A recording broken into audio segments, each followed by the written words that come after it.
how to use GPT-4o image generator for free. So the first thing that you want to do is open up ChatGPT. Over here, make sure you have selected the GPT-4o model. After that, look for the Create Image button. Then click on it to start generating images. Over here, you can type your prompt to create any image.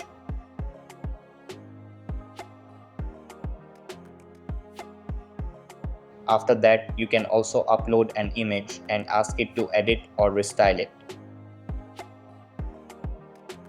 Then you can ask it to change the image style or even apply a reference style.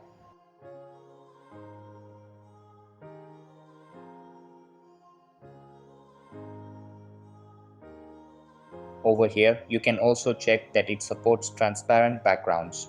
So that's all for this video. Consider subscribing if you find it helpful, and I'll catch you in the next one. Thanks.